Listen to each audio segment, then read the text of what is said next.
Morning मेरे दोस्तों। आज मैं आपको गॉस नियम का उपयोग कर कूलम्ब के नियम को स्थापित करना सिखा रहा हूं। मैं कल बोला था कि मैं आऊंगा और आज मेरा पहला क्लास है। सबसे पहले गॉस का नियम जानना जरूरी है और कूलम्ब का नियम भी जानना जरूरी है, जो कि मैंने पिछले क्लास में बता चुका है कि जब कोई दो चार्ज कुछ दूरी पर रहते हैं तो उसके बीच लगने वाला जो बल होता है वह बल दोनों चार्ज, जैसे आप देख सकते हैं एक चार्ज ये है और दूसरा चार्ज ये है, ये Q1 है ये Q2 है और दोनों के बीच की दूरी R है। तो इसके ऊपर जो भी फोर्स लगेगा वो फोर्स ये दोनों आवेश के गुणनफल का समानुपाती तथा इसकी जो बीच की दूरी है उसके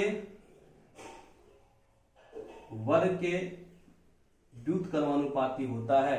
यही कूलम्ब का नियम है और इस नियम को हमको गॉस की सहायता से प्रूफ करना है।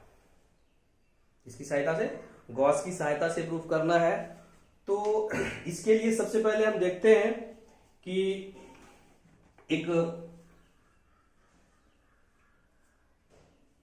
ये एक सर्किल है, इसके सेंटर पे एक चार्ज Q है। आप ऐसे ही बोल सकते हैं कि एक बिंदु लेते हैं और बिंदु से R दूरी पर एक गॉसियन सरफेस खींचते हैं। एक गॉसियन सरफेस, इसको गॉसियन पृष्ठ कहते हैं, इसको खींचा जाता है R दूरी पर। तो देखिए वृत्त के जैसा बन गया। फिर देखते क्या है कि इसी पर यहां पर एक छोटा सा स्मॉल एलिमेंट लेते हैं, एकदम छोटा सा स्मॉल एलिमेंट लेते हैं जो कि ds है। और बाहर की दिशा में ये जो E देख रहे हैं ये आपका इलेक्ट्रिक फील्ड है, इलेक्ट्रिक फील्ड, विद्युत क्षेत्र। देखते क्या है कि इस तरह से आपका एक ये जो सरफेस बन गया, एक गॉसियन सरफेस बना है। कौन सा सरफेस बना है? Gaussian surface. गॉसियन सरफेस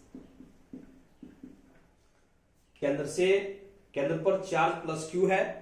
केंद्र से R दूरी पर एक छोटा सा स्मॉल एलिमेंट लेते हैं। एलिमेंट लेने के बाद वहां पे देखते हैं कि इस दिशा में, बाहर की तरफ दिशा में, बाहर की दिशा में इलेक्ट्रिक फील्ड का डायरेक्शन होता है और उसी पर आपका ये जो एरिया वेक्टर ये है N, एरिया वेक्टर है, उसी के दिशा में होता है। यानी जिधर E होता है उसी की दिशा में आपका एरिया वेक्टर होता है।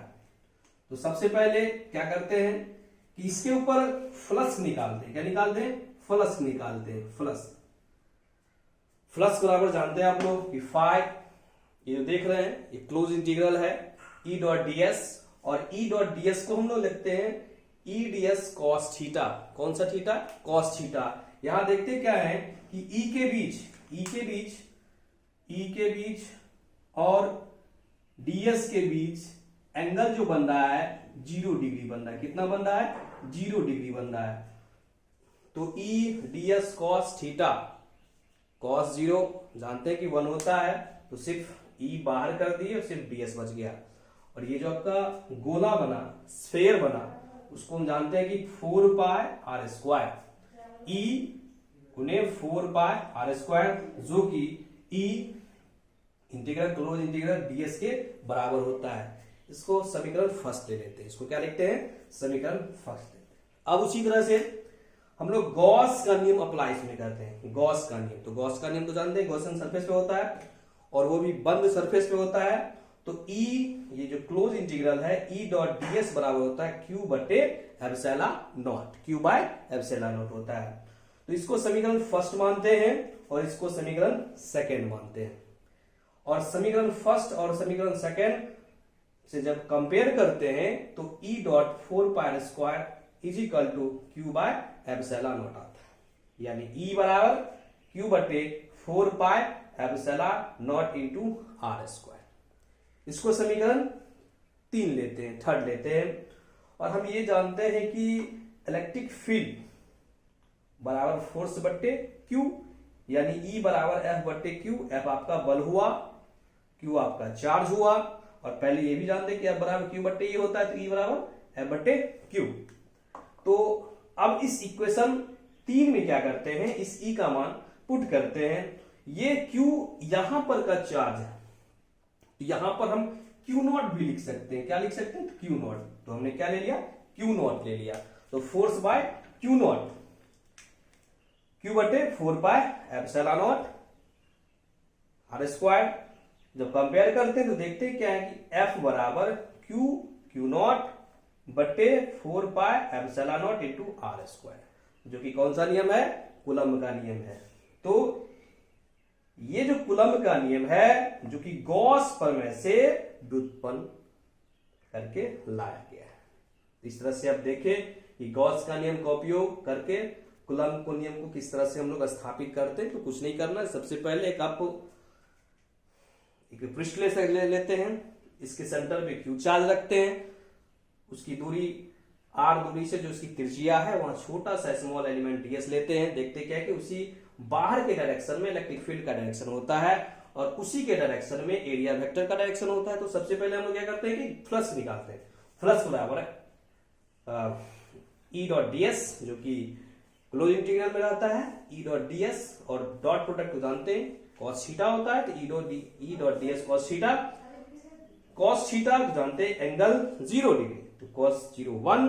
सो E बाहर निकाल दिए, ds का मान ds बच गया, और ds देखते हैं 4 पाई आर स्क्वायर, तो 4 पाई आर स्क्वायर। इसको फर्स्ट लेते हैं। उसी प्रकार इसके ऊपर गॉस का नियम लगाते हैं। गॉस का नियम तो जानते हैं, E डॉट ds बराबर होता है Q बट्टे एप्सिलॉन नॉट, जो केंद्र के ऊपर जो चार्ज होता है वो, और जो इसके एप्सिलॉन नॉट से डिवाइड देते हैं वही गॉस का नियम होता है। तो समीकरण फर्स्ट और जब समीकरण सेकंड को हम लोग जब इक्वेट करते हैं तो E गुने 4 पाई स्क्वायर क्यू बराबर Q बट्टे एप्सिलॉन नॉट आता है।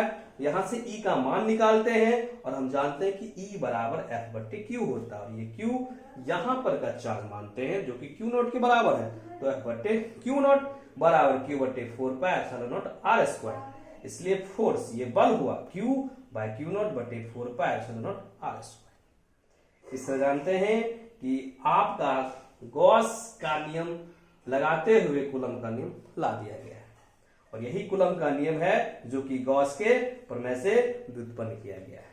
अगला क्लास कर लेंगे। धन्यवाद।